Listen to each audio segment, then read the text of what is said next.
O Revista Brasil TVT conversa agora com Vera Baroni, ativista, advogada e integrante do Sindprev de Pernambuco. Boa noite, Vera Baroni, seja muito bem-vinda. Boa noite, prazer imenso de estar aqui na TVT. Prazer é todo nosso, Vera. E Vera, eu quero começar contigo repercutindo exatamente isso que eu fiz a introdução aqui, né? Que essa pandemia, ela trouxe um lado mais perverso ainda, que escancarou ainda mais a desigualdade no Brasil e a gente viu um flagelo da fome voltar a assombrar esse país.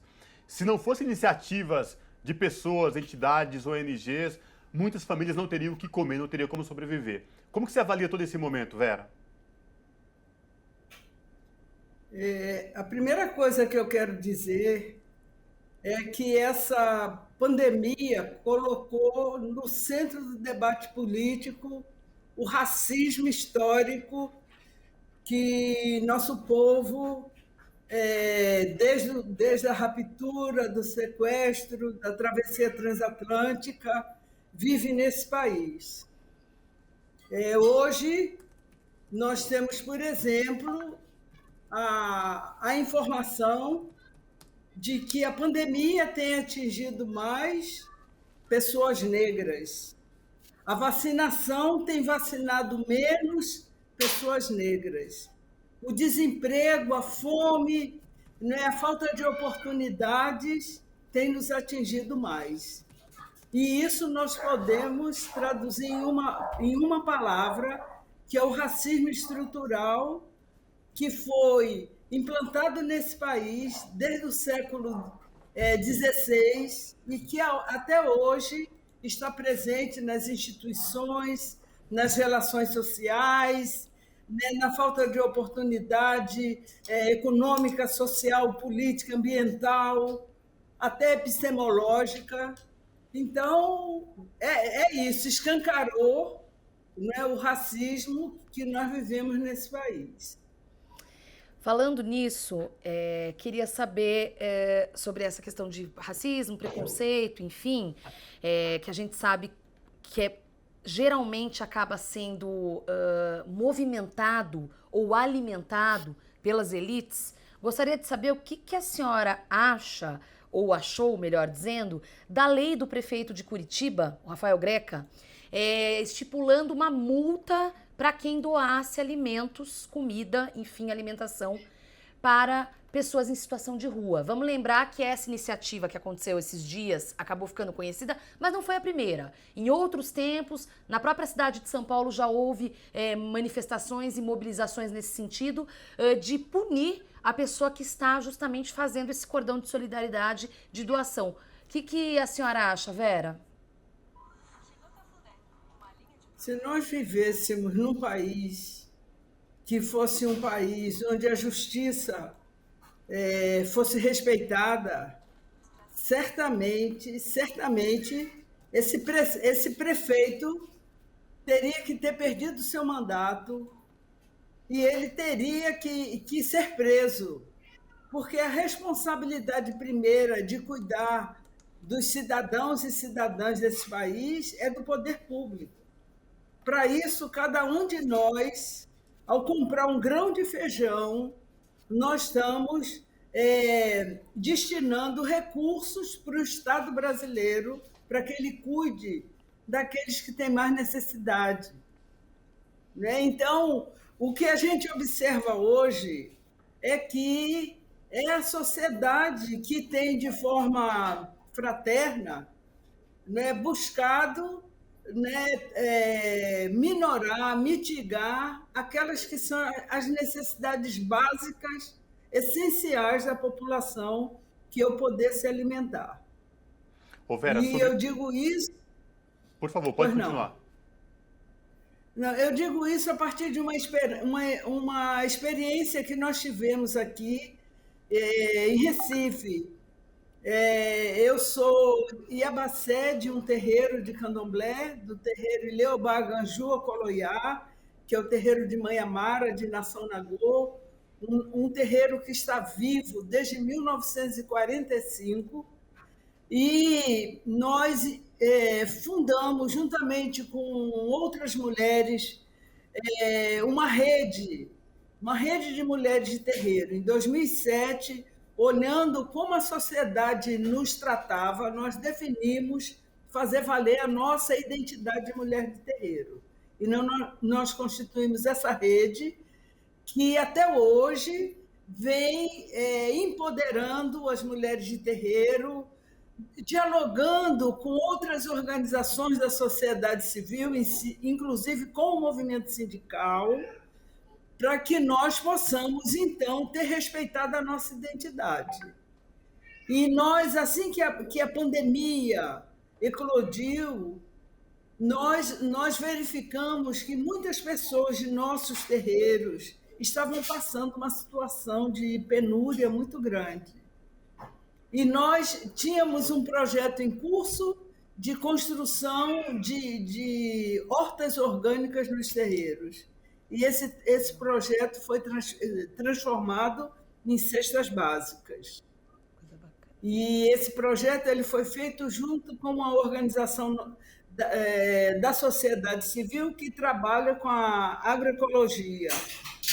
Então, a nossa proposta foi que essas cestas fossem de produtos orgânicos, porque nós queríamos manter esse diálogo com os trabalhadores rurais, com a agricultura familiar. Ô Vera, e foi assim que nós... Pois não? Vera, você tocou num ponto crucial que você falou da agricultura familiar e desse projeto que transformava em cestas básicas. E eu queria que você trouxesse para a gente como vocês estão encarando, num momento tão delicado como esse, a falta de um olhar mais atento por parte do governo federal para cuidar, para acabar e parar de fomentar a intolerância, seja ela de todas as formas, né? Intolerância religiosa, intolerância política, intolerância racial. Como que você avalia tudo isso, esse momento tão delicado que a gente vem passando, não bastasse a pandemia? Eu não tenho ilusão. Esse governo não fará outra coisa que não seja a disseminação do ódio, da ruptura dos direitos duramente conquistados pelos trabalhadores brasileiros ao longo de anos. Não é? Ele não acabará com a fome, ele não produzirá mais trabalho para os trabalhadores, eu não tenho ilusão. Nós precisamos, eu encaro que esse momento é um momento que aprofunda a nossa discussão de que nós temos que nos juntar, nos organizar, nos mobilizar, dialogar entre nós, esquecer as pequenas diferenças que temos para construir uma resistência ainda maior do que a resistência que opera nesse país desde que os negros aqui chegaram e desde que começou o extermínio dos povos indígenas. Esse governo ele não olhará para nós, ele não é da sua natureza, não é da sua natureza olhar para fazer com que esse país se torne cada vez mais soberano, que seu povo cada vez tenha mais oportunidade, seja incentivado a construir a riqueza para ser partilhada de forma justa. Esse governo não tem esse DNA. Então, é um desafio para nós olhar para esse momento e entender que esse momento é um momento de construir a nossa resistência. Por isso que eu costumo dizer que esse é o momento de nos aquilombarmos, aprender com a história do nosso povo, não é, para que nós possamos, amanhã, ano que vem, poder voltar a fazer a transformação da sociedade. Vera, a senhora mencionou resistência e depois eu pensei nos movimentos negros, a palavra resiliência como um reiterado convite para a luta, né? E aí a minha pergunta para a senhora, que tem uma longa trajetória no ativismo, vivenciou, tenho certeza, momentos em que havia fome, em que houve campanhas e estruturas políticas de combate à fome, e agora é esse retorno à fome.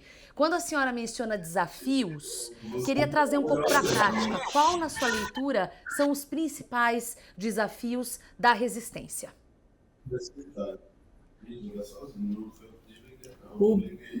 O primeiro desafio é o diálogo. É o diálogo. Nós precisamos nos entender e saber que nem tudo vamos poder estar de acordo, nem tudo vamos pensar igual, nem tudo nós vamos decidir pelo mesmo caminho. Nós precisamos dessa maturidade, né, de entender que nós temos um objetivo. O objetivo é fortalecer a democracia, fazer com que o povo brasileiro seja um povo mais feliz, que tenha oportunidade de trabalho, que a dignidade das pessoas sejam respeitadas. Então, o diálogo é o primeiro caminho.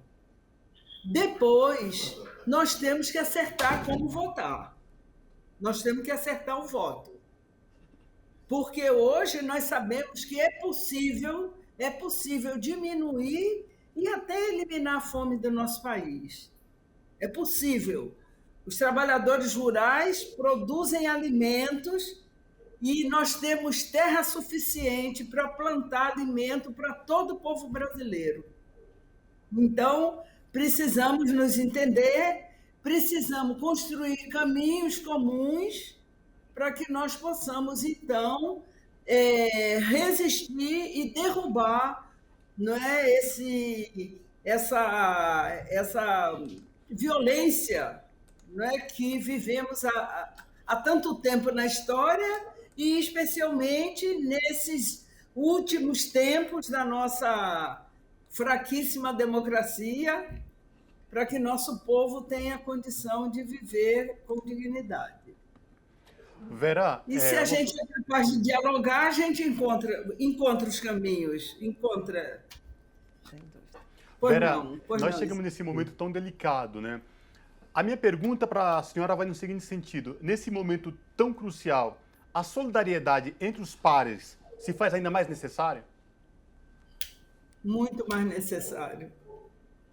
Aliás, talvez esse seja um dos poucos caminhos que temos para poder ter êxito na resistência. Não é? Porque está comprovado que, se não for a solidariedade das pessoas, né, em levar alimento para aqueles que não têm nesse momento, para aqueles que perderam seus trabalhos, para aqueles que são da cadeia cultural do nosso país, para que eles tenham oportunidade, né, para os pequenos produtores, para os microempresários, né, para os trabalhadores. Se nós não tivermos solidariedade, se não fosse a nossa solidariedade, nós estaríamos numa situação muito pior.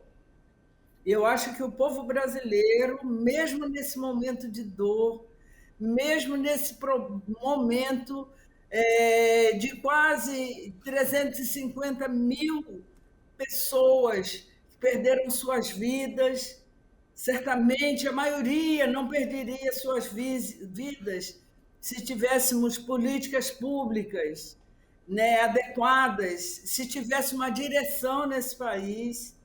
Então, se não fosse a nossa solidariedade, nós estaríamos vivendo momentos de muito mais dor do que vivemos atualmente. Bom, recado dado, então, da Vera, e com isso quero agradecer demais Vera Baroni, ativista, advogada, integrante do Sindesprev de Pernambuco. Muito obrigada, Vera, e até uma próxima oportunidade. Eu é que agradeço a vocês, companheiras, companheiros, que fazem a TVT, que trazem as notícias verdadeiras para os trabalhadores, Eu desejo que vocês continuem, que tenham muita força, que sejam cada dia mais reconhecidos por nós, trabalhadores, pela sociedade, para que um dia a comunicação nesse país seja uma comunicação que realmente trate da nossa vida, demonstre a nossa capacidade de resiliência, a nossa capacidade de companheirismo, e a gente possa ser mais feliz do que é hoje. Axé para vocês. Axé. Axé. Obrigado.